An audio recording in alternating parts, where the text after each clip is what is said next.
What happens when you put three fishermen in a chat room together? They talk about fishing. Now, specifically in tonight's episode, we delve into the world of taking advantage of different opportunities throughout the year. The idea of being what I like to call a seasonal angler. What is it exactly? You're going to find out. So stay tuned. Welcome to the Bait Tank, where if it's fishing, we'll talk about it.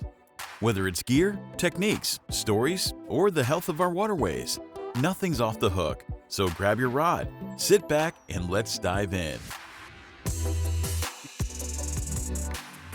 Hey y'all, welcome back to another episode of the Bait Tank. Today we are here with Dave and Sam. We're just having a fun discussion today. It's the Bait Tank. If it's about fishing, we're going to talk about it. So here we are, and here we go.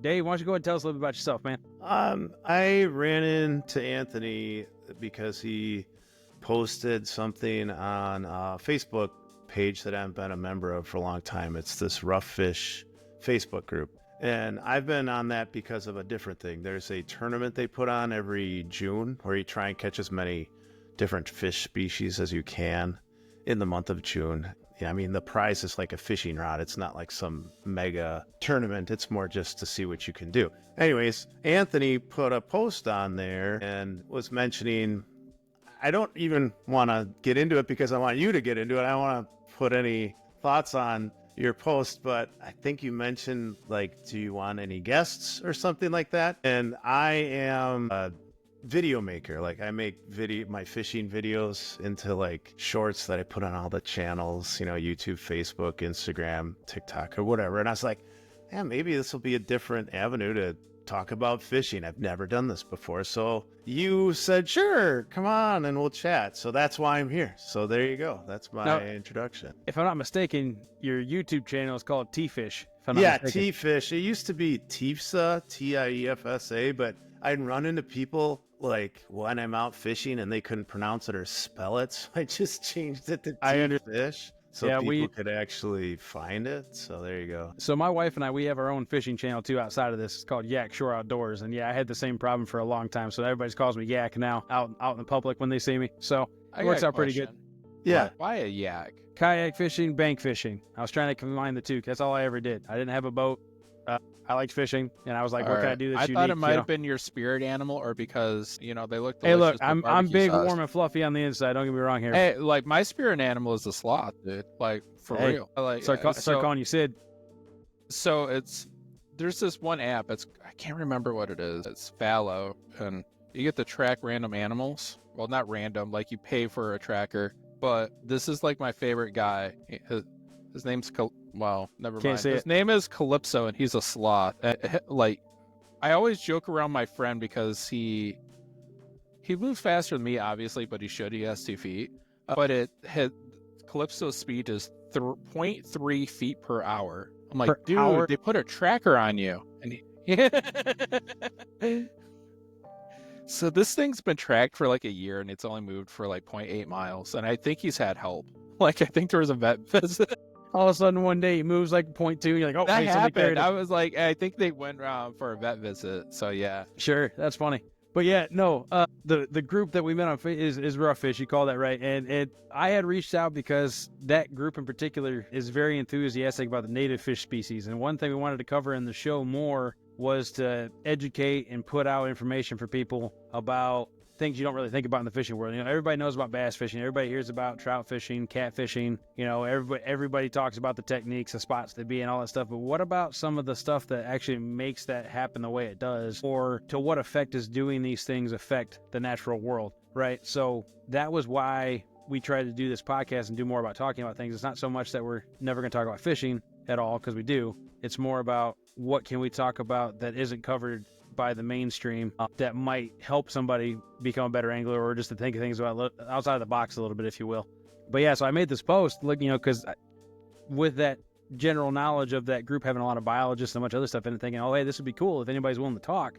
I have a completely different angle now of information or perspective, and that would be fantastic for the show, I would thought. And Sam agreed, and so I was out reaching out for people, and I made this post, and in particular I was like, I have these 5 topics that I'm pretty sure would somebody in this group would want to talk about. And that's when Dave reached out and said, hey, I I'm not necessarily professional at any of this, but I'd love to talk about it. So, and that's, Did any of the, I guess, professionals reach out and want to talk to you? I just dude, curious. I have 21 people reached out and said, hey, I would love to do, most of them want to do more than one episode, reached out and said they want to do an episode, and I have recorded so far 4 of those 20, and that's it. I have a long ways to go.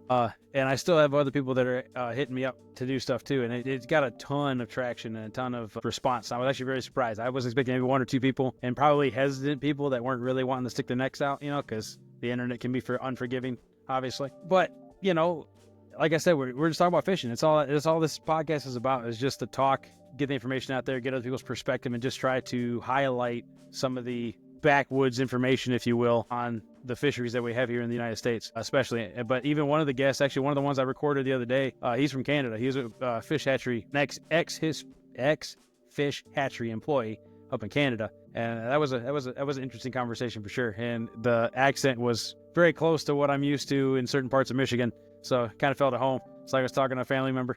But, you get different walks of life. Because, I'm curious, though. I haven't heard these. What is their perspective? Because I should probably put out what you kind of put out in the world.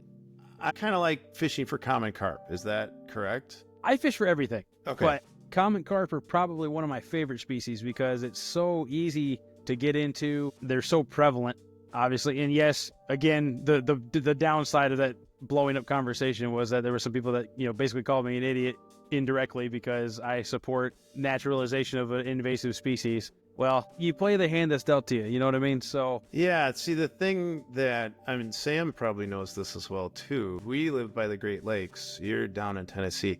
The Great Lakes history is fascinating because it's essentially filled with non-natives. Like, Oh yeah. even the sport fish, they are not supposed to be there. And a common carp, that I guess is an easy common enemy, but like, people love their brown trout around here. They weren't here. They're not from the Great Lakes. If it was really truly they were just trying to do native species, they would just stock it with lake trout, and it's not a perfect world. Lake trout don't eat enough alewives. So it's interesting. As long as it doesn't get out of hand, kind of like the lionfish in southern Florida and like the tropical waters, or kind of like down the Mississippi River, or I think it's the Mississippi with the Asian carp. So it's all the connection to Is it? Tennessee. Well, I knew. Let's say that's a whole topic by itself. I could be a I whole don't want to episode by be itself. ignorant, but it doesn't affect me, so I haven't done too much research in it Yeah, because I'm like, well, whatever. And again, that's the whole point of the show. Hey, you may not think it affects you, but it might actually affect you more than you think, and that's the whole point Oh of this. yeah, right? like I know it will, but it's kind of ignorance is a good Bliss. thing right now because I don't have to deal with it. And Sure. I know you might be looking forward to that a little bit because then you could actually catch some fish, maybe. Oof. He shoves that in every episode. So, somewhere. Jab, I mean, jab. You can't fish. Zach can't fish. Somebody I'm can't fish. kind of lucky when it comes. I'm knocking on every piece of wood here in a second. But this past weekend we went out fishing and one of my friends caught none. Meanwhile, it was embarrassing. You should tell him about the perch. Go ahead and talk about that story. I know you want to. I know All you've been right, telling me I all really day. Hey, do. can I I really talk do. about it? Well, it's something that I never expected to happen. So Sure. I have one tip-up rig for just like panfish, bluegill, and perch, like small minnow. Hold that thought. For some background, he's ice fishing. Go ahead. Yeah. He's from the Great Lakes. He said that. Oh, he knows. How about there's other people here too. You know what I'm saying? We're We're here talking, Michigan. but these people are listening to us, right? Listeners are smart. All 5 of them. I am not saying they're not smart. Oh, 5 of them. Geez. I hope I'm not gonna promise anything, but I hope that I'll put it out when I'm out here, and Please do. Yeah. I have a fair amount of followers on But, I say I'll be putting your sites. channel and everything in the show notes too. So I mean, it goes both ways. I hope that they come and see this, so that would be cool if they do. All right, but so I have one tip. I was ice fishing. So I have one tip set up for smaller fish, and then about 20 feet away, I have one set up for muskie, pike, walleye.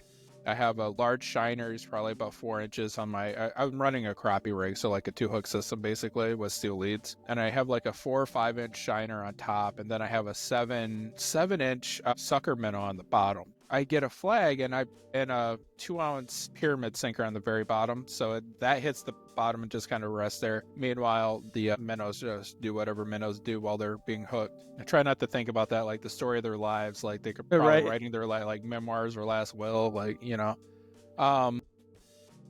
It's been 20 minutes. I've seen 6 sets of teeth. I've been dodging, but I'm getting tired. But I get this flag and I set the hook and it feels like I know I have something on there, but it doesn't feel like a fish that I should be feeling. Like something that's biting this rig should be like taking line. This is just, it's there and I can feel it pull, but it's not hard. And I pull him up and I'm like, huh, it's a walleye. It's a small walleye. Like the mouth was different. I'm like looking at it and I'm like, that's a perch. That is a perch, and it was on the 7-inch sucker minnow. Oh my gosh. I know, right? Like 3/4 of it was like I was had a stinger rig on it. Yeah. So and it just bit the tail. Like I've never seen a hookup like this. So yeah. 3/4 of the sucker minnow sticking out. Yeah, just like they got hooked on the stinger, and I'm like, huh. I am so happy right now. Like I was not expecting. It's a 14.5-inch perch on a 7-inch sucker minnow. Like That's awesome though. That's huge. Is this an inland lake then? yeah, it's on. I'm not gonna say where it is because I'll dox myself a little bit. But it's around the Charlevoix area within a 30-mile radius. Okay. All of a sudden, that one hole Sam drilled, there's like 17 people around trying to catch a 14-inch That perch. happened because we were catching probably 8-9-inch perch, like decent size, all day. And then that flag comes up and I was like, holy crap, that's a perch. Like after I realized what it was, because I really did think it was like a messed up walleye. And everybody, like there was only like 8 or 9 people like turned around, and then I was like, oh no. And I like dropped it like it's hot. Yeah. But You didn't it's see kinda anything. too late. Yeah, I was too late. Like they all just kind all of went in saw. shallower. And I I hate you guys. I don't blame you at all, but If you weren't so loud, dude, at I least- was surprised. at least- like, at least you weren't shooting the fish. that Like that happened one story of time. yours. Yeah, I know you talked about that in your ice fishing episode. Man, that story still blows my mind. The guy couldn't get the pike through the hole, so he just took his 22 pistol out and shot it so he could get it through the hole. Yeah, Like the fish or the hole yeah or no, both? the fish. The fish. They were Jeez. spudding around it to make it wider. And it was taking But- too long. So yeah, he shot the fish because it broke the Yeah. line. All right. So it did bite the desperate line. time- So it wasn't desperate complete measures. redneck, but it was like, man, I'm pretty sure this is a felony. I was in my teens. Yeah. So I mean, like, do you really get involved with that at that point? I don't know. No, He has but a it's gun. still like it makes an imprint. So I want to go back to Anthony, when you were talking about the rough fish thing and targeting different stuff, because it sounds like we all like to target different stuff. It makes you a better fisherman overall. I agree. I mean, You know, one of the goals for my wife and I this year on our actual fishing channel is to do a thing called the try to get our master's certificate through the TARP program, which is the Tennessee Angler Recognition Program, and you have to do they have set lengths for trophy class fish based on each species, mostly sport fish, some of the gar and stuff too, like that, some of the bigger fish. But you get you take a picture of it with the length, you send them $5, they send you a certificate, and after so many certificates, you get a plaque. And we're going for our plaque this year. We're gonna try to, but that means we have to do 25 trophy size fish of different species to get that. And it's not within any certain time frame. We could take our whole entire life to do it. But Okay. we set the goal to try to do it in a year. Whether or not we can or not, we'll see. We almost have our boat finished, so I'm hoping we'll get a good start on it here in the spring. do they have anything like that, like a master angler program in Michigan? I know there is, but I don't know what it's called. My buddy keeps on talking about submitting like salmon and stuff. But I think every state has something that's similar, and then obviously there's some groups that have different. Like in Georgia, there's one specifically for catching so many not subspecies, but strains. Well, yeah, subspecies too, subspecies and strains of bass. So they have like 8 or 9 different types of black bass, basically glorified sunfish, right? If you want to delve into the science side of it, but if you catch so many of those, you get this a certificate also, and they're oddball stuff. I'm making this specifically. There was one called the a shoal bass, which thanks to invasive species spotted bass, or Alabama spotted bass in particular, those are starting to Hybridized? Thank you. Hybridize and are slowly working their way out. Unfortunately, that's the same with the smallmouth bass fishery here in Tennessee, which is a shame because that's actually where the world record smallmouth bass is, out of Dale Hollow Lake in in Tennessee. Not that we'll ever get an 11, I think it's 11 pounds of smallmouth ever again, but Yeah. well, I say that. I mean, one thing I've noticed over the last few years, I mean, not just in Tennessee, but just in the Southeast in general, seems like wildlife management's getting better on the fisheries side of things in terms of, unfortunately, sport fish species. I hope that shifts to be everything eventually, but there's a lot more records being broken here, it feels like, in the last 5 years than there was for a long time. And I think that's due to increased knowledge, increased pressure, if you will, on having good release practices, good catching practices, and stuff like that for the fish that allow those fish to get to those bigger sizes.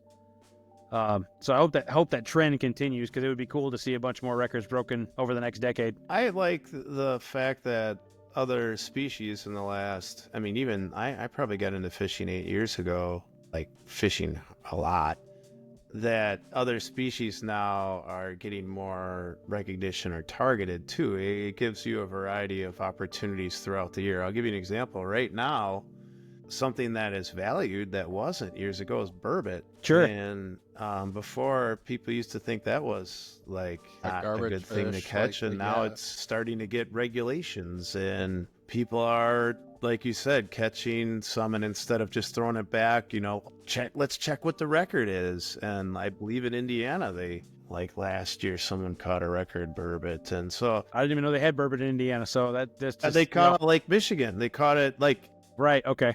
Yeah.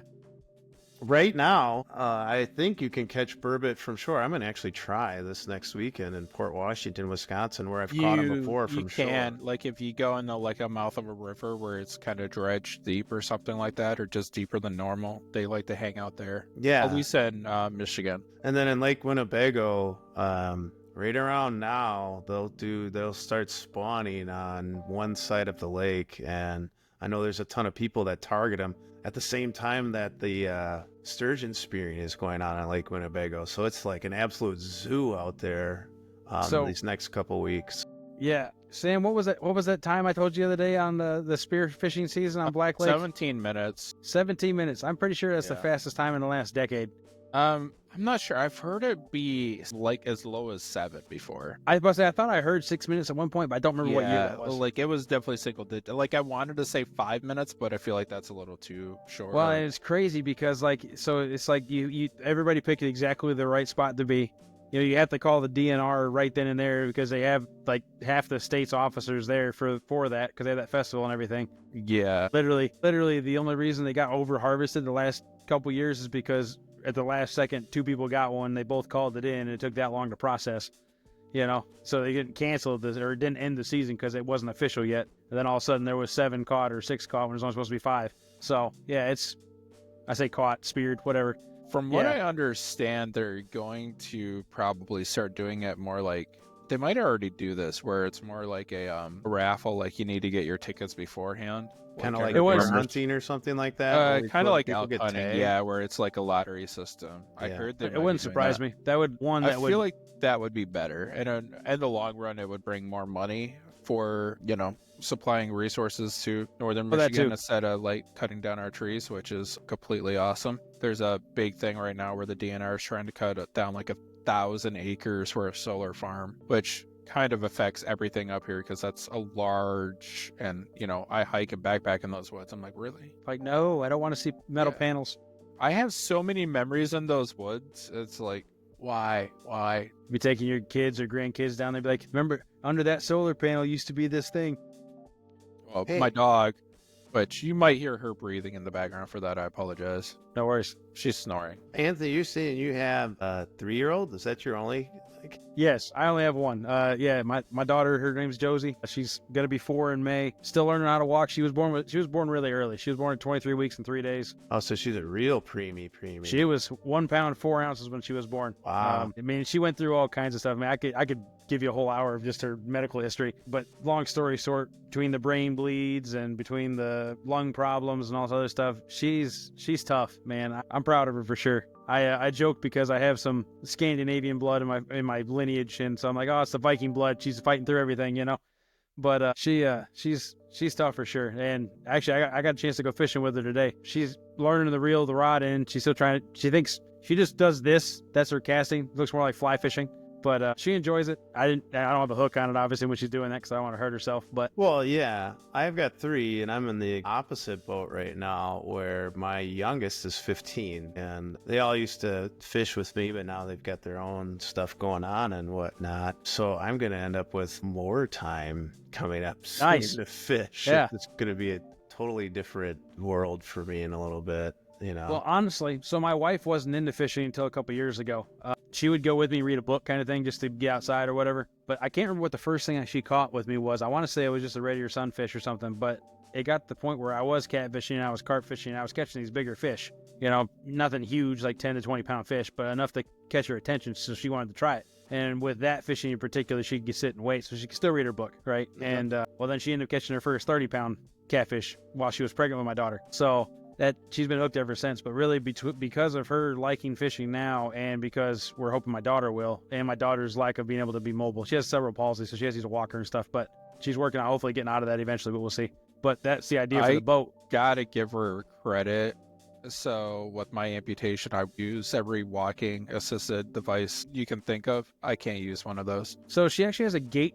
She had like a little old person walker. That's for a the hot one. minute. Like I saw a picture on Facebook, and I can't use those. Well, she has what's called a gait trainer now, which is much easier but bulkier. Like the way it works, you still have to push up, right? But the handles are next to your hip, and so you can use your legs like normal, and it rolls. It won't roll backwards, so it can only go forward. So then you're basically sort of pulling it with you, I guess, as opposed to pushing it. No, like I saw that Facebook post. I'm like, man, I gotta watch her how to walk because I can't do that. She doesn't fall over as much now with the gait trainer compared to the walker, but I will say when she wrecks with the walker or the gait trainer, it's a heck of a lot worse. Like, so we have one at home for her too, but she has one at school as well. And the one she had at school is the one I've seen her wreck with the worst. It's a little bit different height-wise, I think. But Okay. I went to go pick her up, and so it's cool being a dad. Dave, I'm sure you can get this, but you go to school or go somewhere and your kid hasn't seen you all day, and they're like, Dad, So she's running down the hall as fast as she can with this thing, and I look at her and say, hey, Josie, and I sign the sign-out sheet. By the time I did that and looked back, I watched in slow motion as she did this with the walker and ended up somehow face down, like sideways to the floor with her foot on the back of her head and this contraption on her. And I'm like, and of course she's squalling, but it's I just would like be too. those wipeouts are like insane to watch, and I feel so bad, but I mean, it's part of life. Like I said, she's working on getting out of it. She got to the point where she's went from not walking at all to now I can get her to take 7 to 9 steps fairly consistently. So I think it's just a matter of time. She can't take big steps. Again, with the cerebral palsy, it's mostly in her hips, so she kind of stutter steps. Time will tell. Enough about me, though, man. Let's talk about fishing. I love my daughter. Don't get me wrong, but fishing. Well, I got to tell a story. I told you I was going to tell this before we went on air. Okay, so I'm a middle school teacher. Nice. And that's a different breed of animal. I can imagine. I had a student that didn't have any legs, so he had 2 artificial legs, right? And this summarizes middle school children, if I could ever. His table partner, I mean, they're totally comfortable with this kid. He would take his legs off and set them off to the side because, they itch or whatever. Well, his table partner took one of his legs and started kicking another kid with it. And so, as a teacher, it's like endearing, like, well, he's accepted, but you got to tell this kid, hey, you can't kick that kid with that other kid's leg. His leg. Like, Yeah, let's not do that. How do you explain it to a parent? Hey, your kid got in trouble today because he. I mean, it wasn't like he accidentally was broke kicking somebody's him hard. It nose. was like a poke, so I didn't have to email anybody. But the best part about the whole thing is the student that it was his legs. He's like, man, those are expensive. If you hurt that, my parents are gonna kill me. Come on, man. So not gonna lie, like it's kind of. If somebody takes my leg, even jokingly, I'm like, it's a felony. I'm going to hurt you. I mean, you said it was $50,000. I mean, it's a felony. It really is. It's not like if something were to happen. I mean, they're durable, but if something were to happen to it, it's not like you just can go to like a doctor's and no, this thing is formed to you. Yeah. Like that thing is custom made, like 100%.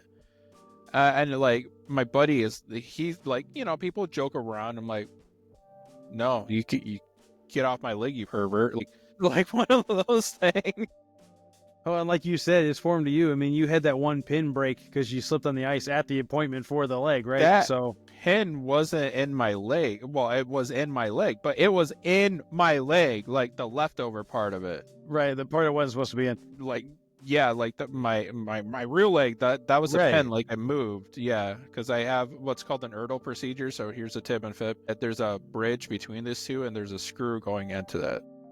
Jeez. So It sounds painful. I mean, yeah, but in the long run, it was easier with my sought after activity level, because I'm not quite there yet, to do it that way. So normally this is not fishing related at all, but I have been thinking about making a fishing pole leg.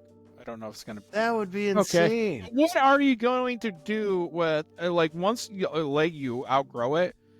It just sits in the corner, which is depressing. So I'm thinking about making a leg. It's not like titanium. You're gonna feel a bite. It's titanium. Right. But But still, that yeah. would be awesome. But Could normally, do a tip up when you all of a sudden you see a foot up in the air. but yeah, that'd be cool. Like spray paint the shell. Yeah. So without the bone bridge, these two will like move because it's just kind of, free flowing in there, which I heard is very uncomfortable, more so uncomfortable than dealing with about 6 months longer recovery time. So, this is the one I went with. But yeah, so down the rabbit hole we went. Back to fishing. So like we said, we met on this group called Rough Fish. Yeah, the people reached out. Yeah, there was a lot of opinions. From a fishing perspective, all three of us obviously fish for all species. Do you guys feel like that the amount of transplanted, intentional invasive species transplanting rather, has affected the fisheries negatively? Like in terms of an angling perspective. I'm not talking about in terms of necessarily science or biological, but from a fishing perspective. Has that been generally positive or negative in your guys' opinion? I'm jumping into it late, so I'm 48 now. So I started fishing when I was 40.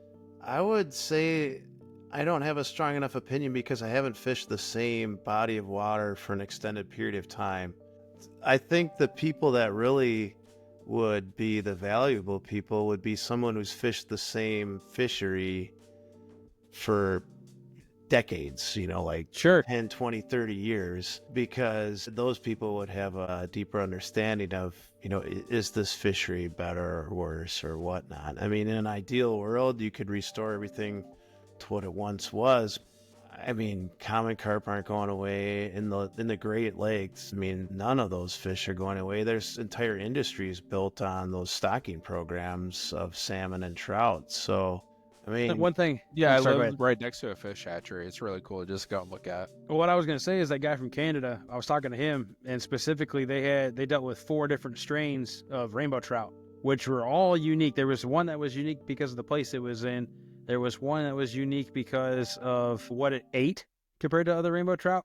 And then there was another one that was specifically only made, it was a completely manufactured strain. Like did not naturally occur. But then he's like, we also do brook trout. I'm like, oh, cool. You want to talk about the brook trout? Like, no, not really. I didn't do that much with it. It's an invasive species. Oh, okay. Well, because he was from Western Canada, right? Yeah. The hatchery he was in British Columbia, I think is the furthest left one. And then he lives in Saskatchewan, if I'm getting these right.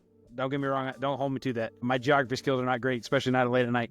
But one of the biggest things he talked about was stocking programs are great, but they are, unless you're doing something specifically with a native species or a native strain of a species, almost everything they do is fueled by people wanting an invasive species of some sort. And I talked about it in another episode with Justin from Florida. We talked about snakeheads, specifically the bullseye snakehead. And the connotation that goes, the vibe that goes with invasive, it has a negative connotation.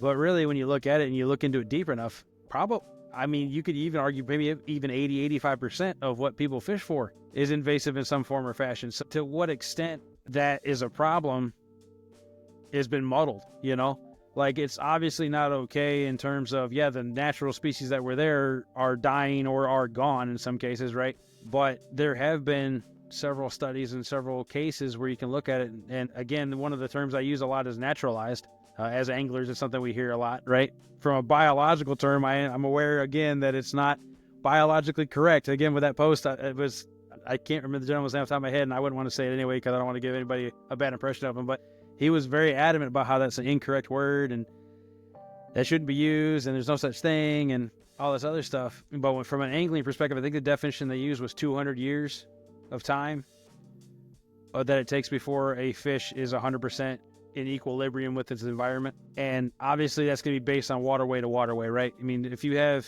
we settled on the eastern coast, right? I say we, the majority of America was brought over from Europe, right? And it was on the East Coast. So when we brought those fish over, we were commonly stocking them on that left hand or the right hand side of the country, eastern side of the country, and it shifted west. So obviously those westernmost waters are probably going to take longer because they started later, right?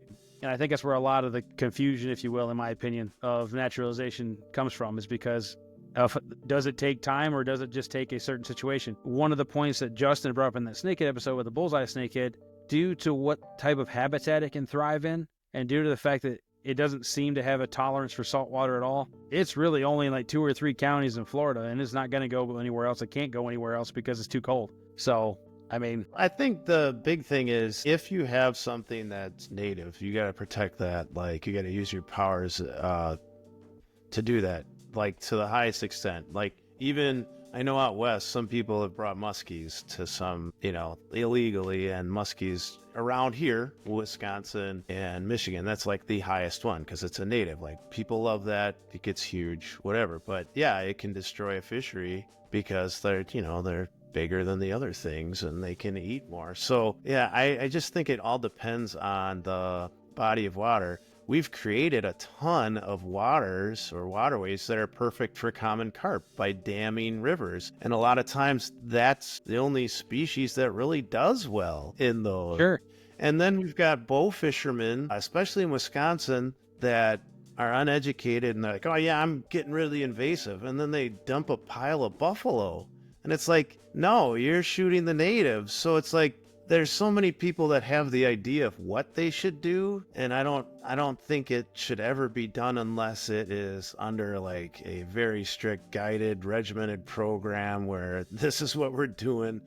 Other than that, I don't know what you can do. I mean, just protect the one that you're at as best you can, and then leave the other stuff to the experts, I suppose. Sure. And I'm glad you brought the bow fishing thing up. Oh, go ahead, Sam. I'm sorry. Go ahead. I do got a little story about a muskie in Michigan that's kind of an invasive species. Oh, really? Yeah, so I live right next to a bunch of smaller lakes, and they're stocked, and they're mostly stocked with bass, panfish, and pike. And this one lake that's 2 miles as a crow flies to me, that's all they're supposed to be in there. And I just got this new canoe, and this lake is 8 feet deep. It's it's between 40 and 50 acres. It's small. Thinking about it, I think it's 68 acres. Anyways. It's still relatively small. Yeah, and me and my buddy, we went to go Christian out this canoe, and I love this. He was fishing for bluegill, and he's like, you got a bobber? And it's like, no, I just had this little tackle box full of a bunch of meps. And he was like, all right, no worries. Well, we Christianed the canoe with little shots of Fireball. So he made that a float. So he was using a Fireball bobber. Probably going to get a patent for it. But I was just messing around with this size 4 maps, hoping to get like a decent pike. And right next to the canoe, it was like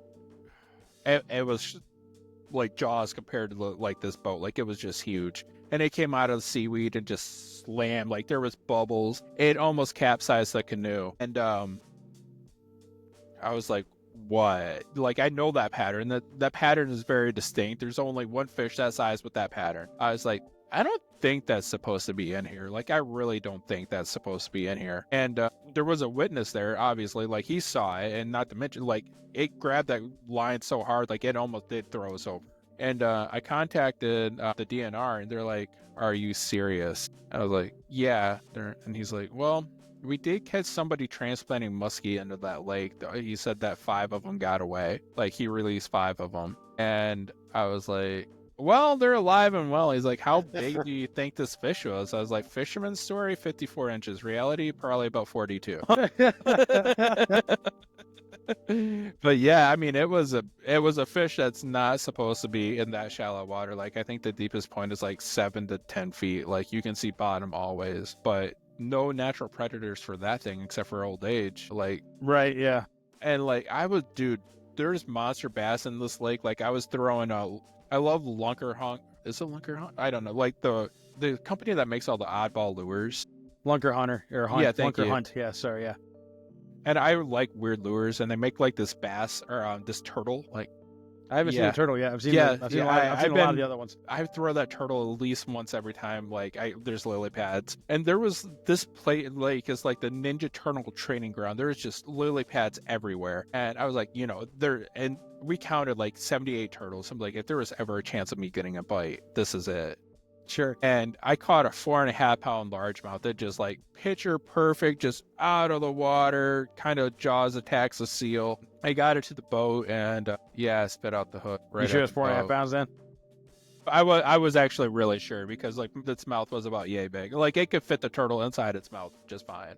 But it was on the stinger hook, and it was only like the stinger is just a regular J hook, so it wasn't hooked very well. I thought it was hooked better, but I've found for me, at least for fishing for bass and lily pads, I've switched totally to like Z-Man on a Texas rig. You know how like there's the weedless frogs and there's all the other Yeah. things, and anything that is exposed that just ends up getting caught on like weeds or whatever. And then the Z-Man one, because they're that super tough plastic, you can use it a ton, and I seem to get better hookup ratio on that kind of stuff. That's kind of what I've been switching to if I fish like the gunk now. So the area I live in, there's not a ton of lily pads. There's a lot more like silkweed and milfoil and stuff like that.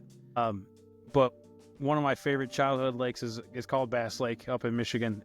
Every time I go there, the first thing I do is I hit all the lily pads because I love fishing lily pads. We just don't have them here.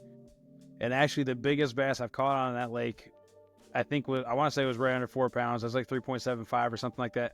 Was actually on a Ned rig, an exposed hook Ned rig in lily pads. And it's actually funny because that same color, I went back the next day after that and fished. And this lake was really tiny lake. I'm not gonna say you could throw a rock across it, but it's pretty small. I did a lap around this lake, and all the fish were on one side of this lake, and it was nothing but lily pad. It's the deeper end of the lake. It's nothing but lily pads and sunken trees. And with that Ned rig, I think I caught 20 fish in like 22 minutes, including a pike actually on the Ned rig. So yeah, it was pretty fun. pike eat anything. Like, Yeah. You keep hate telling me pike that, man. so much. I like I said, I've only caught. Dude, they are the I can only meanest think of 4, maybe 5 I've ever caught ever in I my whole life. caught a pike when I caught that perch like an hour beforehand. I caught a pike on a waxworm. You Yeah, know you how said it- big those you s- things are? And you said it to me. You're like, Yeah. hey, you caught a stupid pike. He really doesn't like pike, Dave. I hate them. Like I hooked into that thing, and my buddy's like, "That's a big bluegill," because we were jigging with waxworms. I was like, "No, This isn't a bluegill. no, it isn't." And like I knew as soon as I hooked that, like I knew exactly almost the size. I'm like, it's a 17.5-inch pike. It's a baby. He's like, no, it's gonna be a walleye. There's no pike in this lake. I was like, bullshit. There's pike everywhere I fish, and I'm gonna find them. I guarantee it. And like my Saying the father-in-law, pike we were whisperer. talking about. I hate pike so much. My father-in-law, we were talking about it 2 days ago because I was telling him that story, and he's like, "Yeah, one summer you caught over 200 pike." He kept tally marks. He's That's like, pretty "One bad. What's the summer." limits for keeping them though? Like, do you ever keep So it- them? So we have like a cabin on this one lake. It's called Crooked Lake, and it's kind of shallower. And you're allowed 5 24-inch plus. But in Crooked Lake, you are allowed 1 24-inch plus and unlimited beneath 24 inches. So you can catch. At one time, I caught, or I think it was 38 pike in one day there, and everything. They're really ranging- tasty. I was They're- surprised. hey, when I don't like the clean 'em. wide They're just bone. not fun to clean, but they're very good. They are like normally what My- I do is I cut the head and tail off, clean out the inside, and then I just throw them in brine and smoke them. But I say the best way I've ever had them personally was smoked. I've had Yeah, them fried, but yeah, like you said, the wide bones it's really tedious to eat them, especially yeah. if it's a smaller one. But you had brought up bow fishing. Yeah. Specifically, That was an hour You were ago. it seems like it. You guys, more rabbit holes, right? But you had brought up bow fishing. And we're actually going to have an episode coming up with a gentleman who is very adamant. He's not a biologist at all. He's like, I'm just a fisherman. I hate bow fishing. I want to talk about bow fishing. So, okay, cool. But one of the biggest things that we talked, just him back and forth on little notes and whatnot, was fish identification. Like you said, so many people get it wrong. And it's it's a shame. It really is. And I think that's probably one of the biggest issues when it comes to teaching people is the ignorance for learning species identification, right? And I even go as far to say I luckily haven't met as many lately, but there have been several wildlife officers and stuff I've talked to that can't identify certain fish. Like, that's your job, is that people enforce creel limits and whatnot. You got to be able to identify these fish. If it happens at that level, I can only imagine how exponentially worse it is in terms of the public, right? So I hope it is too, in a way too, because I like to watch other people fish and whatnot, and yeah, the lack of knowledge even of these people that essentially make fishing videos for a living when they catch a sucker and they don't know what they're dealing with, or they catch a buffalo and they don't know what they're dealing with. It's kind of crazy. And I think I'm different because that was my goal when I got into fishing, was catch as many different fish species as I could. So then you kind of have to learn as you go. But as a bow fisherman, I don't know how you could tell the difference between a buffalo and a carp unless you do it a lot from the water, because their scale pattern is kind of similar, So it's like, I'd say, yeah, you should be really good about what you're doing if you're gonna bow fish. I would argue it's head shape and eye color are probably the two biggest things besides actual color. I mean, have you gone bow fishing north before though? Have either of you tried that? I have not done it personally, but I have sight fished for carp and I've seen buffalo, so I know there is a difference. And if you got a bright floodlight, like down here, they fish them at night. They bow fish at night. Yeah. And they got these giant floodlights. You literally can see everything. Bluegill, snakes, turtles. You can identify, even the videos of people doing it, you can identify the fish just from looking at it from the camera with a bright light. I mean, surely in person you could see it better than on the camera, right? But in my experience, it's the head shape and the eyes that are different, because the buffalo, at least smallmouth buffalo specifically, and black buffalo, 'cause that's what we have where I'm at. They got that black eye, right? It's solid black, right? Yep. Whereas the carp has a golden eye. It's very, very obvious. And like you said, the scale patterns are similar, but generally speaking, the body color is different too. The carp are going to have more of a gold or a red tint to them, whereas the buffalo are definitely more like a gray or a black in comparison.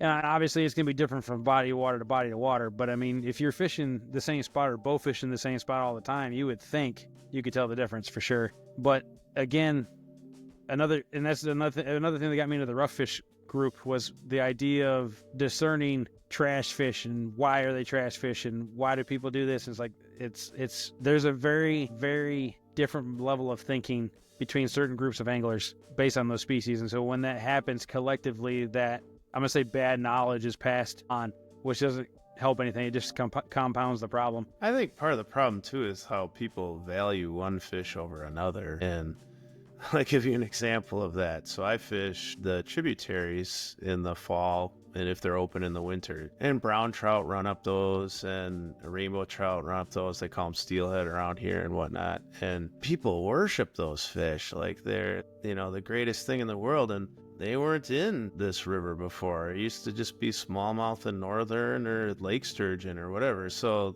these are stocked fish, and that's the only reason that they're there. And, I make videos, so I catch them and I release them. And, if they swallow a hook, I keep them. You can't do anything right. It doesn't matter if you catch it with a barbless hook and release it on the softest cloud. It's crazy what people think. And I'm just like, this is a food fish that people stock here for a reason. And I pay for it with my fishing license. And, it's almost like you have to put a disclaimer on stuff like where you're fishing and what you're doing to see, one of the I'm big things we get this, I support the DNR, and there's a reason they're here. Give me a break. Yeah. Well, and I'm gonna bash is too harsh of a word. I'm gonna pick on the carp community for a minute. If you are a hardcore carp angler, and if you have any kind of background from Europe, or you're trained in the ways of the Euro style carp angling series of equipment, they got mats, they got knee pads, they got collapsible buckets. They got keep nets where you put the fish in and hold them in to keep them calm and you let them relax and whatnot. And that type of practice behavior, if you will, to care Like for the a fish, level of care that they have for them. right? And but like you said, seems like every species has a group of people that feels that way about that fish, right? Mhm. I think overall, if that was pushed to be all fish as opposed to just certain species, there would be a lot less headbutting, if you will, between groups, because all they want to do is, oh, hey, you guys do that. Why do you do that? It's a trash fish. Well, why do you guys do that? It's an invasive sport fish. You know, it's literally the same argument back and forth. You guys do the same thing with each species. You know, somebody who's fishing for stock smallmouth or stock largemouth is going to be a little more relaxed on how they release the fish. Whereas with a bluegill, they might just toss it as far as they can go and see how high it flies first. You know, I have it's not seen a necessarily bass okay. get dropped by an eagle 20, 30 feet off like the ground, and he'll be just fine. Bass are like the most hardy fish. I No, wish I I'm was not. kidding. I'm not. Like I understand like what you're saying there. You saying that reminded me like bass are just, you can't kill a bass. A lot of those fish are hardy like that. You know. No. Any kind of trout. You got to be like, all right, are you okay? I said you a need lot a of fish, snack, not buddy? any fish. Okay. Like, do you need a snack? Like, here you go. Here's a fresh drink of water, and you got to put like, oh no, this is 1.1 temperature too high, and you got to. It's like Somehow that you got to get the pressure just right for 70 feet of water, or the stupid stomach's going to come out, and then you got to deal with that mess. You want to know where I really made people mad? And I kept these fish because I didn't really know what I was dealing with. So I went in the Milwaukee River, and there you're talking about different strains of rainbow trout. There's a Skamania strain that they stock where they run up the river in the summer. Well, obviously the water is warmer in the summer, so if you catch one, they're pretty much toast. They're not going to make it, you know? So I caught a couple of those this year and I made a video out of that. Everybody's like, you're blowing up this fishing spot. You shouldn't tell people secrets out and stuff. And then I read further into the stocking program. They originally used to do this, but they discontinued it because people lost interest in it. So am I hurting the fishery by making a video about that? Or am I helping the fishery to draw interest to it? Like, I don't know. You know what I mean? There's so many different arguments there. Exactly. And that's, again, kind of the whole point of this show. Give everybody both sides, let them make their opinion. But the point is you have to make an educated opinion. Going out there blindly be like, oh, my grandfather said this, or, oh, hey, I guessed this and I have no reason why, but this is why I say this. That's where a lot of the problems I feel like come from. It's the perception of something being better than another. They all coexist for a reason. They all get along for a reason. They all don't get along for a reason, right? I mean, another back to the snakehead thing. The northern snakehead is the one that's all up the East Coast, right? And obviously it's spreading west. Well, it's one of the only ones out of all. I think he said there was 13 species of snakehead that can tolerate cold water. It's the one that's found in Russia, in certain parts of Russia. It's a Russian fish, like, right? It's the most hardy. Well, it's in China. I think it's in China too. But yeah, Okay. its uppermost natural Range. region is in Russia, right? Range. Yeah, thank you. So obviously it's going west, but it prefers a certain water type. It prefers a certain this. It prefers to eat certain things. You know, even though they've not been in our waters for 200 years, there's certain fisheries where they're reaching an equilibrium. There was actually a video I talked about in that episode where there was a guy. I don't know if the guy was a member of the Virginia DNR or if he was just a biologist there, but he was was doing studies about how the bass had adopted them as a food source at this point. So that's where the equilibrium is. Yeah, snakeheads might be eating bass fry, but they're only living in certain areas of the state and thriving in certain areas of the state, and they're now a food source. So that's at least the start of the equilibrium, if not total equilibrium at that point. Well, in the Great Lakes, the alewives came in, then they introduced salmon to control those, and then eventually, I don't know when it happened, but gobies got in there too, and some of those fish didn't adopt that as a food source, but brown trout did, and smallmouth bass did, and now smallmouth bass get huge in the Great Lakes because they're kind of like down on the bottom like a crawfish would. So yeah, you know, so it's like, yeah, if you like smallmouth bass fishing now in the Great Lakes, goby was your friend. Yeah, so it's bizarre how I it use them changes. for bait. So I kill them. Well, you're supposed to kill them where I live. So you're supposed to either throw them on board. You can actually get in trouble if you throw them back in the water. So I make sure they're dispatched and that I use them for bait. And last decent sized smallmouth, it was last summer. It was 5.5 pounds off from one That's of a good those. smallmouth. Yeah. I felt so bad. Like normally I would keep a fish like that, but it was literally like the first 5 minutes we got there. Like I cut the goby and then I threw that thing on, and I didn't have a bucket or stringer because I fished there like all week, and I wanted to have like barely legal fish. So it's like, it's looking at this fish, and I made like a redneck stringer, basically just like fishing line and the gill plate, and I tied it so and I made sure there was enough slack and I couldn't slip, and I made sure this fish was fine this entire time. And for like an hour, I'm just like looking at this fish, and he's just like living his best fish life. I'm like, man, this sucks. Like, I'm a huge hunter, I'm a huge fisherman, but normally like hunting and stuff, like there's not a relationship there. There really isn't. Like, and I've literally just been watching this fish play around for like an hour. I'm like, all right, you can go. And my brother had no idea, and he's like 30 feet away from me, and he just saw me clip the line and throw him back, and he's like, that was dinner. I was like, I'll buy a pizza. Do you have that though? Like my favorite fish to catch is a smallmouth bass, and I don't keep them because they're my favorite fish to catch. Any other fish, it seems like I'm okay with keeping. Oh, there's That's a ton the of one I bass, don't. bass and pike. I mean, Not pike. Sam's like, I not pike. hate pike, but there's tons of them. Unfortunately, I just seem to catch the pike, not so much more the bass, but it's not uncommon for me to catch about 12, 15 bass on a day. I just don't normally talk about it because it gets shrouded in the 20 pike that I catch. So here's some confessions from a guy who, for some reason, everybody thinks knows stuff about fishing. I just run a podcast. I don't know squat. All right. I've never caught a sucker. It's on my bucket. Oh, let me rephrase. I've never caught one on rod and reel. I've caught one bowfin ever. I've only ever seen Those are so maybe cool. 5 out in the wild, but I've only ever caught one. I like catching carp. I like catching buffalo. They fight hard.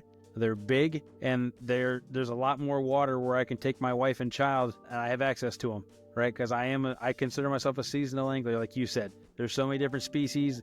They do so many different things throughout the year. You can literally just cherry pick the seasons and have a good fishing day for any random species if you do that, and just have a whole year of good fishing, as opposed to some of these people that, nothing against if everybody's into that, but like some people pick a certain species, they fish for it all year, and they might have one really good trip, but then they have a dry spell for 4 months, Not that I'm against having dry spells. I mean, I like being outside, so I mean, it's called fishing, not catching for a reason, but you can definitely up your chances on having a good fishing day by doing something like that, and learning the native species and learning about the non-natives that get stocked, and being able to adapt and try these other things gives you so many more opportunities. I think though, the one thing you're talking about fisheries changing and stuff like that kind of happens even if you don't want it to. Mm-hmm. Like right now in Wisconsin, this might be happening in Michigan too. Walleyes are less and less just because it's warmer. It has nothing to do with anybody's trying to do this or trying to do that. It's just that the water temperatures are warmer now, so bass do better than the walleyes. Well, if you look back in So there's a saying over around here: God made walleye for men, and then he made bass for men who can't fish. So I've heard that phrase too. I hadn't heard that one yet, but Yeah, so the walleye fishing down here we is a don't lot really more hush have hush. too many problems catching walleye. Once again, knock on wood. But you can definitely catch a lot of bass. But you can definitely tell like the walleye fishermen are like there is just a little like fish. It's 5 pounds. Like, Yeah, let me well, show so it, like stand back kind of thing. Like, because I I've caught 12-pound walleye before, so it's I live in Tennessee. Specifically, I live well, not on it, but I'm really close to the Tennessee River. And you're either a bass fisherman or a cat fisherman. There is not really an in between. If you live in the mountains, you fish for stock trout. If you are in the main river, you're fishing for either catfish or bass. There's a couple of walleye anglers. There's a large crappie following, obviously. Panfish, everything. Some of that everywhere, it feels like. But the walleye guys, they don't talk about nothing. Nope. They like when the guys got exposed for that tournament. I forgot their Yeah. names. That was the most you saw any of the walleye guys talk around here. Like it was just very eye-opening about how big the walleye fishing group is here.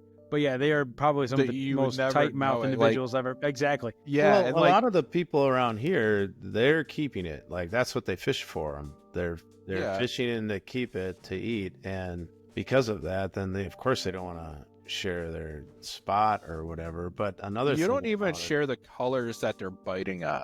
yeah, No, they I'm don't. not kidding. Like, so Yeah. there's gonna be. I used to fish in a small town called Indian River. And Indian River, believe it or not, there is an Indian River, and on the mouth of that is Burt Lake. And I used to fish there all the time. And there would be about like 8 or 9 boats there, just like rowboats, canoes, kayaks, whatever. And I used to kayak there. And you know, they mostly fish at bite at dark or dusk, and you could hear like fish biting, and you could like there wasn't any like high-fiving or laughing or anything like that. It was just kind of Straight in like, the box or straight yeah. back if it's too small. And you can Yep. always tell the new person because they would be like, "What you using?"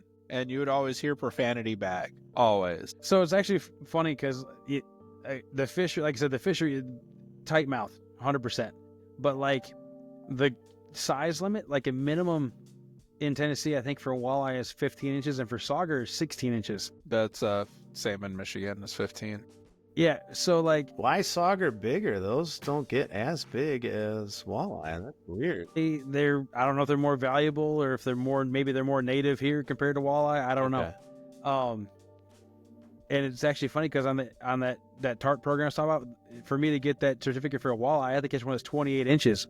I've only ever Yeah. caught 4, and only one of them was big enough to keep. Yeah. You know, so obviously there's some big ones somewhere in the state. I got to find them. Yeah. So the biggest walleye I've ever caught, it was a day before season, and I was like, just get me some food. I'll rehook this thing and I'll wait. Like, I don't think there's a time limit on the fight here. But I had his head over my head, and his tail was hitting my belt. And that was like, I had a Samsung. It was an E335. It's like a little like 2 megapixel camera, if that. And that, so we took a pictures of it, but I mean, it's not going to do justice. And not to mention, I had a house fire since then. So this is a tall tale, and nobody's going to believe it. Like, It's a big walleye. it was the biggest walleye I've ever caught. Was fishing for suckers, had a leftover spawn bag from the steelhead season. And that was the first fish I hooked into, like my first cast. Like, and I pissed everybody off at that because it was peak steelhead sucker season. Like, they were in, like, there were so many fish you could just see on the bank, and like I throw that thing in and I set the hook, and I thought I got a snag because it wasn't doing anything. Really moving, And I yeah. reeled it in, and it just right back out to like the chute on a dam. And I was like, well, it's definitely a fish, but I don't know any fish that would fight like this. So I reel it in, and it does this like 5 or 6 times. I had 20-pound test on. So after, like, I'm like, I think I know about the weight is, feels like it's about 10 pounds. I don't know what this is. So I just cranked my drag, and I'm still using like a 12-foot ultralight pole. I'm not sure why. I just had a regular reel on though. So I cranked my drag, and when he wanted to go back, I was like, no. And I just like reefed, and I just walked myself up the hill, and then I reeled in the line, and that's how I got him in. Like, he was huge, but everybody, like, remember this old guy, and he had like a 40 of like Mad Dog 40, like there's $1 for this 40. And he looked at me, he's like, is that your first fish? Yeah. Is that your first cast? Yeah. You these days. And I'm like, what the hell did I do? Like, I'm using a spawn bag. And then he left after my second cast, and I caught an 18-inch walleye. Like, I just royally pissed him off. That's funny. Like you I said, think, they're a totally different breed. do you know about walleye? And I think maybe this is different. And I had to get over this fear too. If you fish for bass or anything you can catch upper levels, it's just getting over the fear of snagging and stuff, fishing the bottom. I think that's one of the things that I helped don't me the fish most bottom. with rough I use fishing. floats. I use drags or floats or like my favorite lure is a countdown size 11 Rapala and a fire tiger or the black and silver. Those are, sorry, walleye Black and fishermen, silver if is where that's it's what you at, guys yeah. use. Yeah. But do you think that's why people don't target some, or like it's not as No, popular because they you are. gotta fish the bottom? You gotta fish a different way. I don't think so. I think it's the quantity of fish. Like, there will be days where I target fish, I know they're in there. Walleye are the only fish where you can shine a light and actually see, or like a reflection back, so that you can see they're in there. In Michigan, But not in Tennessee. You can't do that in Tennessee. Water's too dirty. Well, yeah. Get better, I guess. But I know they're in there, and there's days, weeks where they're just not biting, and it doesn't matter what you throw. And then there's like a day where you'll catch one, and I know bass fishing up here, if I catch one bass, I'm like, man, that sucked. But if I It's an catch awful one day. walleye, I'm like, man, That's a great that was day. a good night. Like, look at this fish. It's only 17 inches, but look. So I think it's that. It's kind of boring. It's very ungrateful. Or like normally the weather conditions, it's at night. They're more They're finicky. active. It's just a and, finicky they're species. finicky. They're early spring, like we're opening day of walleye season. You got to wear Carhartt. Sometimes there's just snow on the banks. Yeah. They're really active in October, like all the colder months are just. And that's one benefit I have, and I guess another thing that makes the fishery different, because I live in Tennessee now. We fish year round. Well, yeah, but you also And don't the have only- walleye. The only walleye I have caught have been really early spring when you guys are still dealing with ice melt. And I've caught them on accident right before dusk while fishing for other stuff. And the ones I only ever caught a couple of sauger, but the first one I ever caught was first thing in the morning. I was using the countdown. I was fishing for bass. Had a great day of bass fishing. Caught 50 or 60 white and yellow bass in combination together.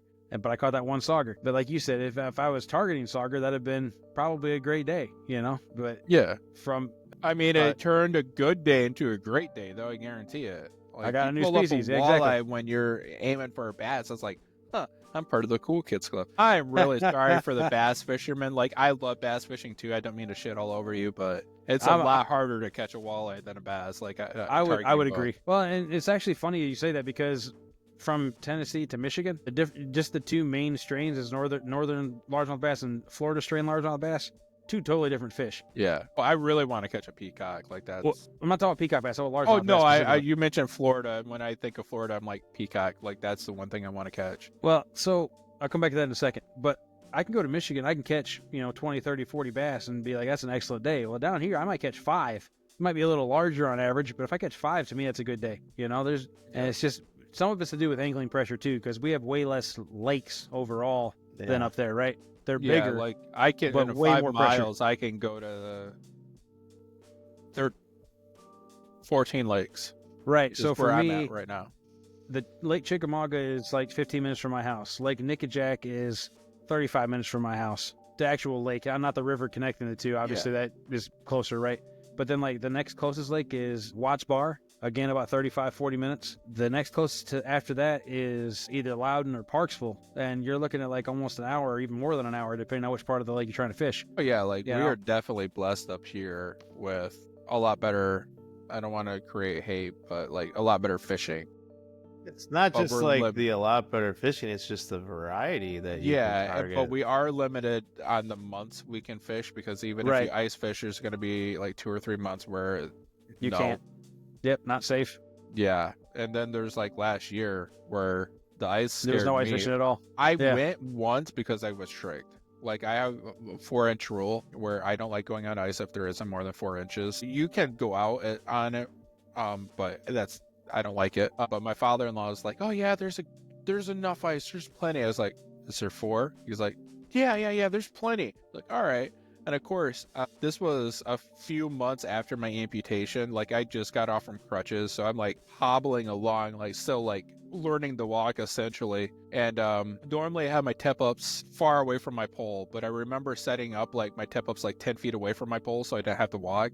And there was also like stone line. Like we brought a bag of sand so I could easily walk, which was really cool. Like it was a 50-pound like thing of tube sand, and that's not going to hurt the lake. So if there's any haters, shut up. But yeah, I drilled my first hole, and I just looked at him, and he just smiled ear to ear. It was like, 2.5 inches. It was like 2.5 to 3 inches, and I'm like, really? And he's like, just smiled. He's like, you didn't fall in. I was like, you're right. And I always had this pair of like ice sticks. You just stick them in the ice, they grip really well, and you can pull yourself up. I rarely bring those out. Like normally if I do, it's on water I'm not familiar with, because now you do every time there's like undertows and stuff. No, like I trust and this lake I've been on before, and I trust him. And I did, like thinking about it, he went ahead of me like every time. Like he like helped me set up my tip ups and everything. So he walked ahead of me, and he's about 50, 60 pounds heavier than me. So he tested it.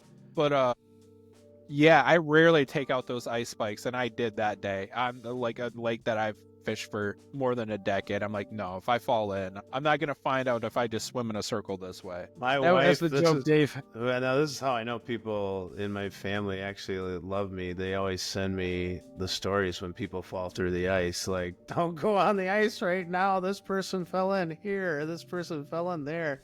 It's like you could just call and talk to me sometime instead of just sending me these horrible things. But I totally agree with you about not going out until it's thicker, because that would be a horrible way to go. It really would. And it's when we went ice fishing the other day, like 3 days ago, we had 18 inches of ice on this lake. And there is like a mouth of a river that kind of feeds into this lake. And the three of us that went, we know, don't go near the mouth of a river. Bad things are going to happen if you do. And my buddy's dad is like, bring a life ring, like one of those things that you throw like man overboard. And like we're fishing like 3 hours, and we get this, like all of us got this text message like, don't go here. And it was like a satellite map, and it was like circled where not to go. And we're like looking at the river, and we're like 600 yards away from it. Like it's a ways away. And we're like, just take, like all of us without like batting an eye, like, or like coordinating this together, just like took a picture of the river. Like, I think we're okay, and sent it back to him. So like, Sure, I understand like people's concern and stuff like that. But at the same time, you got to trust the people that are out there. Well, Do you ice fish though? Have you been Me? ice fishing? Yeah, I've gone Me? like, Yeah, Anthony. Yeah. Oh. Yeah. I went with my dad as a kid. I mean, I was born in Michigan. I lived there till I was 12. I'm 33 now. Okay. All right. So he I needs mean, 8 inches of ice though. I probably do now.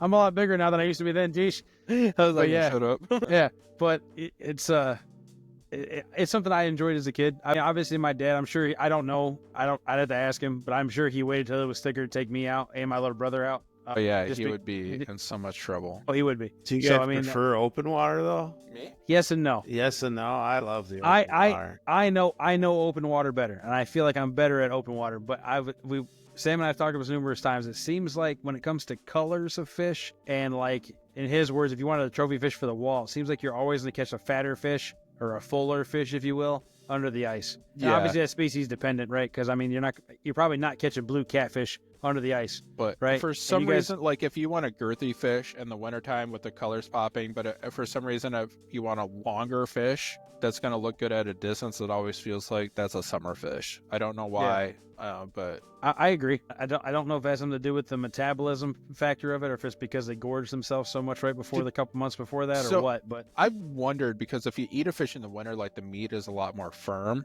I wonder, and this is gonna sound really stupid, if the fish like get longer because the meat isn't as firm, like everything just kind of relaxes, and then in the wintertime they kind of shrink a little bit because everything's tighter together. Well, my argument, my thought process rather, I should say, because they do gorge themselves commonly so much in the right before it gets really cold and right before the summer, those times I would think that they'd be more nutrient dense.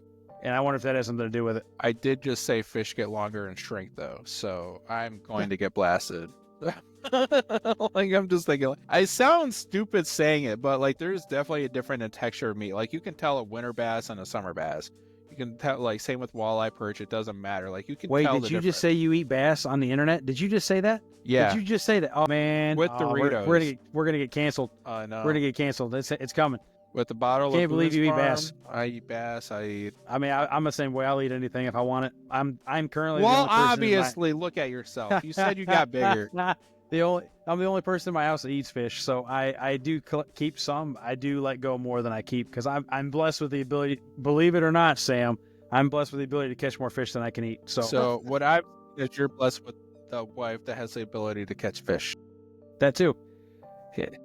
Do you have like a certain fish that you prefer to eat over anything? Well, it's tough. The kind he catches. I've never had a blue catfish. We don't really have those. Well, yeah, I don't think we do have them in Wisconsin. I don't think you do yet. I think they're just now possibly getting into the Great Lakes. Maybe in the Mississippi, but that's they're about to say they're in the Mississippi River, they're in the Tennessee River, they're in the Potomac, they're in the I don't think they're in the Delaware River yet. I know I the don't think they flatheads like are. the cold, so they don't come up this way. I'm not really sure what they like or don't like, because there's lots of states that they're in that have argued that they're invasive there, but they've, from as far as I can remember, they've always been there. So like, I Okay. don't really know. Like in North Carolina, and again, I guess again we talked about it being waterway specific.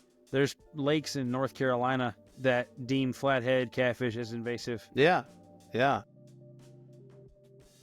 But I guess that's the problem with river systems, is they connect everything. So eventually you're going to have that spread, whether it be through environment changes like global warming or whatever. Because obviously if you go back in history at all and from a science perspective, they've proven that ice ages go in cycles, right? So whether or not those species make it through those cycles, or whether this set of species is just this cycle, we may never know all of it, right? I mean, the thing that really kept things in check that is different now is like, I guess, a continent that's way harder to cross. You know what I mean? Sure. Yeah. Once they're in the continent, there's been studies done where like a duck will have fish eggs on its feet and they just go from one lake to another, and they're I am glad you brought that up. fish. That was So one it of- wasn't any one person that's done it. It's just Right. that's because I mean, Nature like, how does it did on its northern own. pike end up everywhere? They didn't jump from lake to lake, you know. So People carried it. Ducks carried the eggs. Intentional stocking, unintentional stocking. Right. I mean, exactly. There's way too many factors to be able to 100% prevent it. Because yes, even if people never did it, nature still does it. And there's been studies of that. It's common knowledge. I assume common knowledge in the science world, because every kind of environmental anything I've been to, aquarium, zoo, anything that talks about this happening, right? So I mean, unless all the zoos and aquariums and all those biologists that were connected to that are wrong, then I would assume that nature's going to do it whether we do it or not. Now, are we making it worse? Or but yeah, we definitely are making it. definitely 100%. I actually, little rant about a guy named Crazy Ed. All right, before my daughter was born, I used to go fishing over at the dam here a lot. Like, I'd go every day after work because my wife and I had opposite schedules. So I went fishing almost every day. There was this one guy I walked down there. I kid you not. Look, if you'd have told me he was a pirate, I would have believed you. Had the bandana under his hat, backwards, but he had the beard. He was tall, kind of raggedy clothes. I mean, it was fishing clothes, right? But he was always out there. But one thing he always did was pick up trash. 100% respect the man for this. One day I was out there and I said, hey, if you want to leave that bag, I'll finish filling it before I go, because he was leaving before I was. I said, because I didn't bring a bag with me, I'm more than happy to help. He gave me this look, I swear to you, I felt like he pierced my soul. Like, can I trust you to actually fill up this bag and not leave it here? And I said, sure. And he said, good. I said, and the next day I was down there again, and he was down there, and I took care of the bag or whatever, and he started actually talking to me more. His belief, again, I don't know, everybody's different on this, okay? Don't get me wrong here. If you believe in extraterrestrial life, according to Crazy Ed, we're never going to see him on Earth anymore because we polluted the Earth too much. Again, it kind of just a rabbit hole, but it always was a funny story. I don't even know why that popped up in my head. We were talking about stuff, but it did. Oh, humans making it worse. Humans making it worse. That's where it came from. Oh, there are But good people out there. You ever hear this guy, Ed the Diver? He swims in the waterways around here and cleans up lures and trash and whatnot, and then he resells the lures. It's amazing. I think that's one of the coolest things in the world. Sure. He's a guy I live that around takes Wisconsin. a lot of effort and time. Yeah, I wish there was more people like him. You know what I mean? And then, but yeah, Crazy Ed. People do make it worse. Again, the whole point of the show in the first place was just to try to give everybody the information, let them make an informed decision, give an educated opinion, let them set their moral compass where they want when it comes to this stuff. But I am a firm believer that native species should get more light than they do. I am a firm believer that native species should get more help than they do. And as much as it's going to get me in trouble, I'm sure, I do think that the sport fishing, stocking stuff should be toned back slightly. Do I think it needs to be away completely? No, because I think it's too late for that. But I do think that if there was more emphasis put on native species, that the natural system of things would find equilibrium sooner. Is there anybody in like Tennessee trying to change legislation or anything like that? Because I know they did in Minnesota. So the biggest legislation here, other than a couple of oddball things where like some projects were halted because of a certain darter or something that was on an endangered species list, the biggest thing lately has been legislation when it comes to pay lakes and people that harvest fish from wild waters to stock said lakes. That's been the biggest legislation push recently, like in the last couple of years. See, that's Like, something that I read that I don't understand. Now, Sam, okay, we don't have pay lakes, do we? And I don't I think we do actually in think Wisconsin, you or do. we do. You I do. think we do actually. So I just a think it's pay like Yikes. people are embarrassed to admit they got. Well, so there's two. I'm gonna argue there's two different kinds of pay lakes. There's pay lakes that are purely stocked fish that you pay per pound to catch these fish, take them home. They're quite popular for like stocking trout for kids kind of thing. You go there, you catch the fish. If you're gonna keep it, you pay per pound. You pay so much to get in to fish it, etc. The other type of pay lake are these ones where they're considered a trophy pay lake. They're not so much just a pay lake for fun for kids that don't have access to water to fish or people to teach them how to fish. It's a trophy club, right? It's like it depends on the group and people that own it, obviously, but they're buying these fish that are either wild caught, that are huge, or some of them do stock fish too. But I heard then a lot of those are getting in trouble though. they are, because you're not supposed to. I'm not really sure what the legal mumbo jumbo is for it, but basically you're profiting off of a fish that you didn't legally catch, and that's where the problem is. But then also at the same time, the people that are trapping and catching those fish, like in Tennessee, you're only allowed to keep. I'm going to get this wrong. It's either one or two. I think it's two catfish above 32 inches. Period. No matter which species. Those guys are catching 4 or 5, 6 of them, hauling them in their truck across state lines to, Kentucky or North Carolina or Georgia and some of these places that want these lakes, and they're getting paid cash under the table like $2 or $3 grand per fish. Yeah. And that fish is going to get caught 100 or 150 times, maybe, if it lives long enough, because it's not ideal water conditions for it, right? You taking this fish and putting it in a 10-acre lake pond, basically, that has a bunch of these little. Yeah, I'm looking at pay lakes in Michigan, and it looks. There are some, and like I said, there's not many, there's different. but it looks depressing. So I think carp and catfish seem to be the two major sources of pay lakes overall. There's Buffalo too, but brown trout too. well, I'm saying there's trout lakes. Don't get me wrong, but those are usually just 100% stocked fish, right? But yeah, I could be wrong. there's The pictures, problem in but Tennessee I'm, like, looking at a specifically. fish and like the nose is like rubbed raw, like these fish. Well, just, some of those, I don't know for sure because I'm not from there, but some of the research suggests that some of those pay lakes, when it's time to feed the fish, they have like a timer or a buzzer or something, and some of them supposedly even put like an electrical shock out to wake the fish up, and that's when it's time to fish, right? And then a lot of them have these tournaments where everybody's fishing at once from like 6 o'clock to midnight, and you get paid by the biggest fish that's caught every hour. Like, I mean, it's just nonstop fishing pressure for the same 50, 100 fish in the lake trying to catch the big one. So a lot of them have names, all that other stuff, right? And so some of them are also supposedly doing some sort of chemical thing where they're putting like certain chemical in the food that they're used to, and so that when it's again time to feed, they just like put in some of that chemical in the water to get them active, and it's just like they're almost trained, if you will. But these wild fish that are getting caught and going there, most of them don't make it very long because again, it's not natural habitat. There's not the right kind of food source to maintain that amount of body mass, right? I mean, if you put a 100-pound catfish in a 5-acre lake, what's it going to eat? If it eats everything, it's like a week's worth of food. Not necessarily exact. Don't get me wrong, I'm not a biologist, but the idea is that it's not sustainable for a fish that big. And so it's got a lot of hate and a lot of traction, especially in the last couple years, where like in the catfish community specifically, it's almost I'm not going to say a perfect split in terms of people, but it is very much you either are for pay lakes or you're against pay lakes. And there is no in between. And I guess that's kind of my stance is a little bit different. Like, I don't support catching the wild fish and putting them in there. If you're doing the stock fish and you're actually treating them fairly and right, that's one thing. If you're actually doing the chemical thing or the shocking thing, I'm not a fan, right? I mean, that's torture. I don't know. It feels like too much like you're fishing for pets. Just overall, Right. like you're putting a large amount of fish in a fish tank essentially, and then you're Right. paying $70 for a fish that is just looking by the picture, it looks like they're starving to death. Like they don't look healthy at all. No, they're not. The colors aren't good.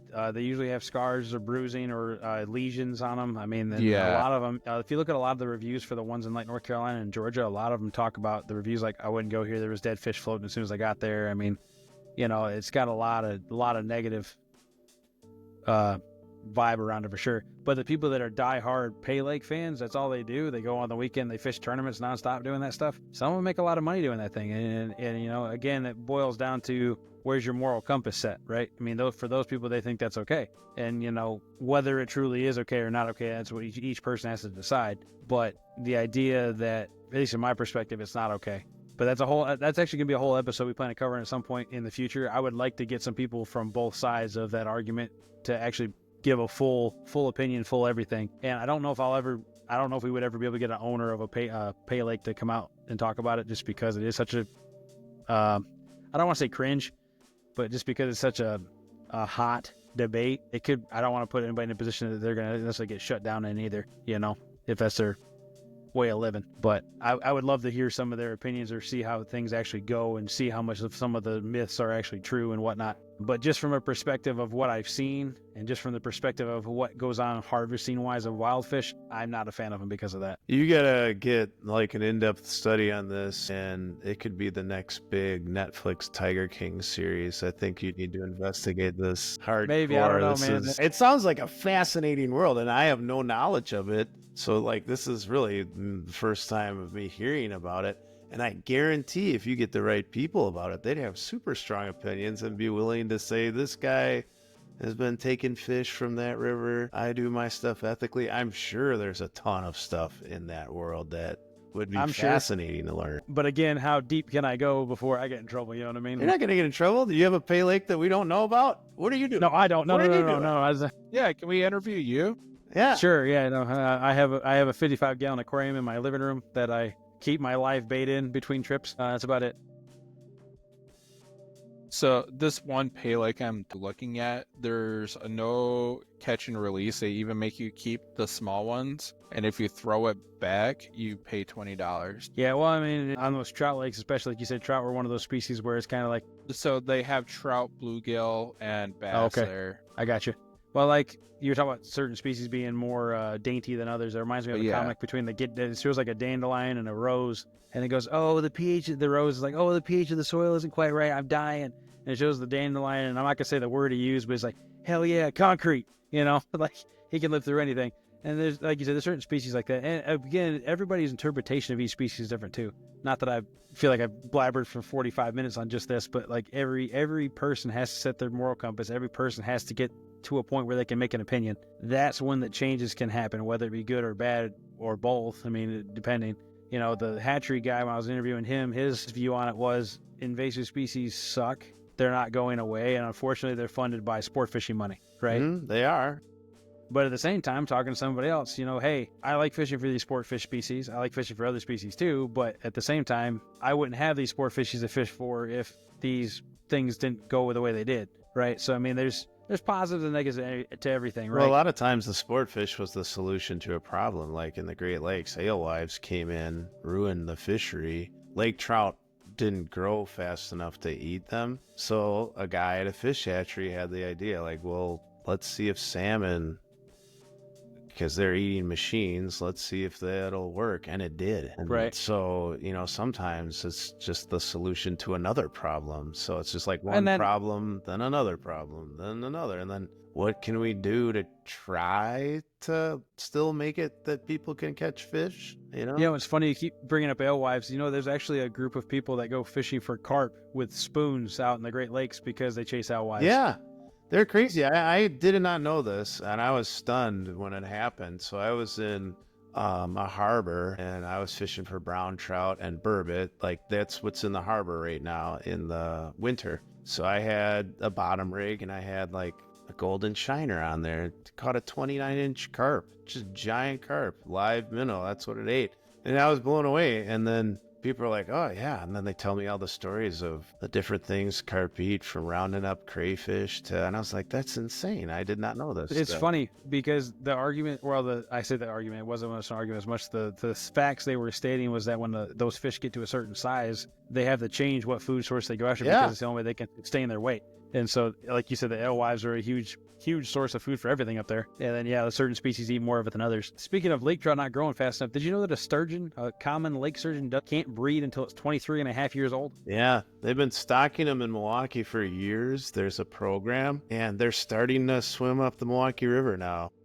But I say they're doing it here in Tennessee, and they're just now starting to get some individuals to spawn. And this is the cool thing about Lake Winnebago around here. They have the spearing season coming up, and you cannot fish for them hook and line. Like, you'll catch them every now and then on accident if you're fishing with a worm on a bottom. I've caught like an over 6 foot one once. Wow. Just fishing for walleye in the walleye run. And um, that, yeah, so it's like every fishery is different. Those are the natives there, and that's a healthy population. And everybody's like, well, they're endangered. Yes and no. It's like, where are you, and how do they manage the fishery? And is this what's okay, or this is what's not okay? So it's like you said, you got to be educated about where you're fishing and what's out there. Sure. River fishing versus lake fishing. Like I talk about the lake pressure being so That's bad down here. another There's no episode. rivers here really. There's just one big. It could be, yes, for sure. But it's two totally different processes when it comes to fishing, and two totally different mindsets. But from a native versus non-native's perspective, they still have the same problems.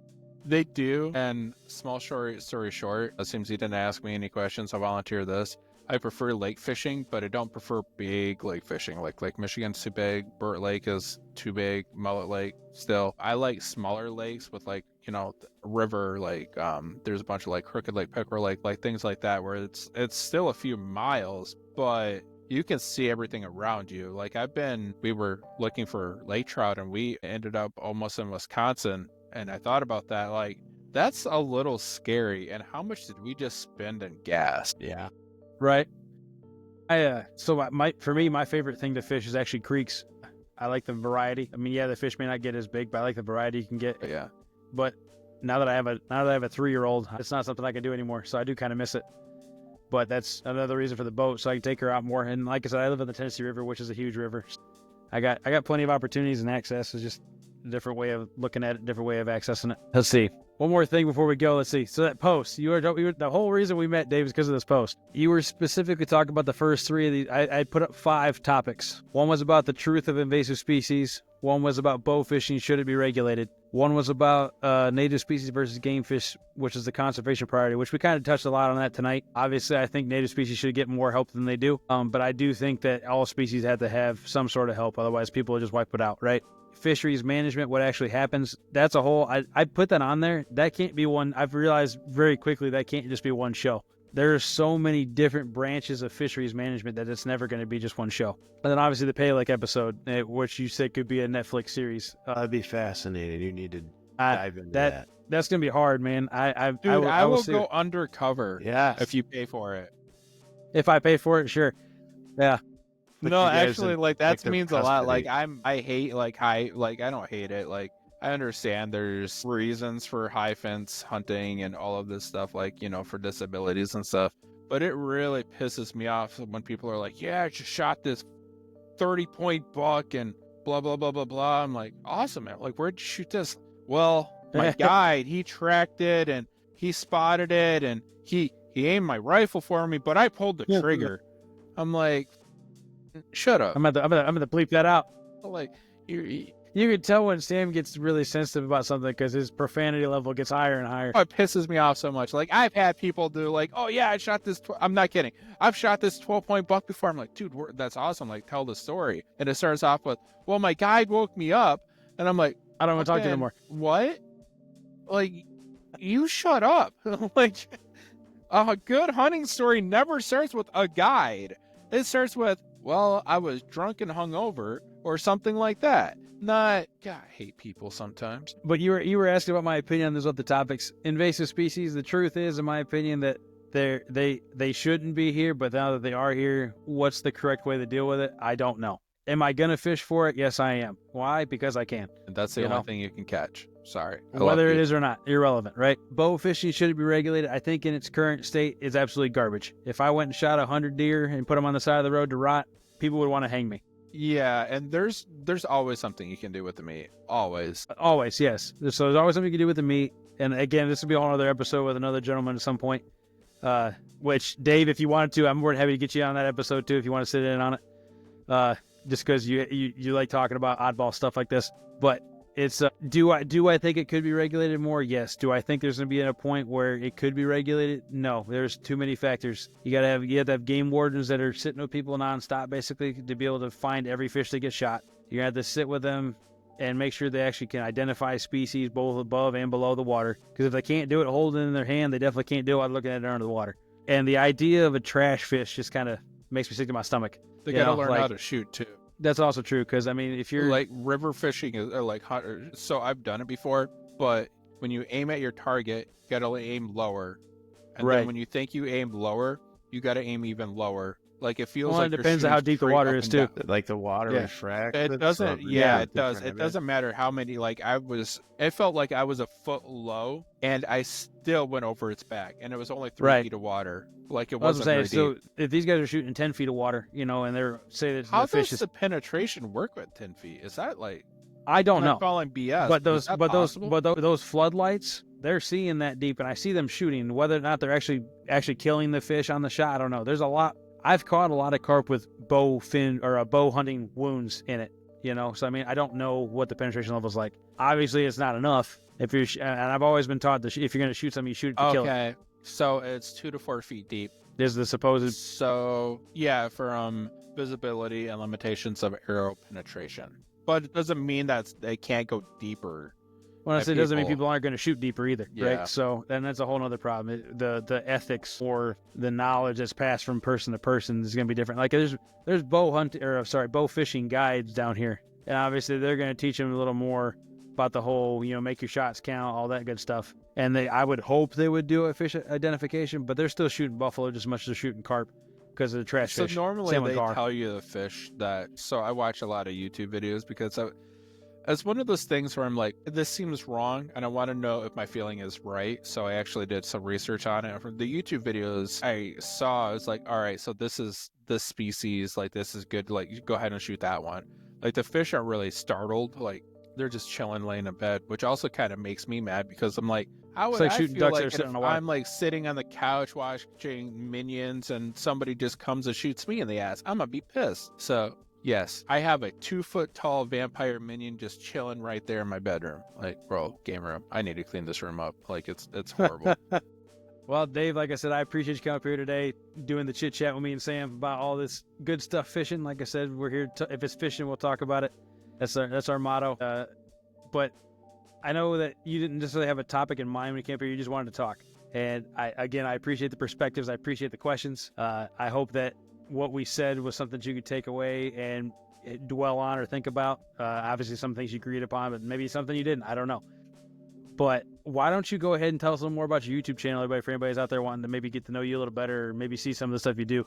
Because I know the clip I saw today was you trying to catch a bowfin under the ice, which I can't wait till you catch one. I hope you get to that point, but that would be cool to see. Yeah, so I started my channel chasing different species, and then after a certain point, I asked the people that watch, you know, do you mind if I just make fishing videos? And I've gone on and done that now, so I pretty much make a video at any trip I go on, and it's mainly just me fishing around southern Wisconsin. So if you just want to watch a guy fish for anything that'll bite, that's what I'm looking for, you know. That's awesome, man. So why don't you go ahead and tell us the name of that channel again, and go ahead and do a shout out to how many subscribers you got. Jeez, it's T-Fish or Tifsa if you can find me. I think on TikTok I got like 40,000, I want to say. Oh wow. Facebook and Instagram they both went over 10,000 recently because of the dumb short videos that I make. They're just what makes me laugh. I don't know. You'll have to judge for yourself. And then on YouTube, I've got around 30,000 followers. I love YouTube. I love making the long videos. They don't get a ton of views, but that's a hard truly platform what I to go love on. to do. Yeah, I'm the same way. The long form content's my favorite, but definitely the short form seems to do better. Yeah, sure. yeah, that's what the kids like these days. It's the short attention spans. That's That's what all I'm right. told. I'm like it too. It's like I say that in a bad way, but I find myself scrolling and laughing and sharing those videos with my wife. So, you know, I'm no better than anybody. Sure. All right. Well, Dave, thanks again for coming up here. Again, I appreciate it. And we'll definitely get you on again at some other point for sure if you're interested. Yeah. Keep catching them. I'm going to come down there and you're going to put me on a blue cat. That's what I need. Hey, man, I'm down for that. That boat will be done soon. So all right. we could definitely talk about that at some Maybe point. in the summer months. We'll see what can happen. Sure. And for all you guys out there watching the Bait Tank tonight, you guys can reach out to us if you got any questions. I will have Dave's channel in the show notes for you guys if you want to check him out. Please do. If you got any comments or concerns or questions, you're more than welcome to message us at thebaittank@yahoo.com. And if you ever want to support the show at a deeper level, you consider looking at our Patreon. Until next time, guys, if it's fishing, we'll talk about it, and we'll see y'all next time on the Bait Tank.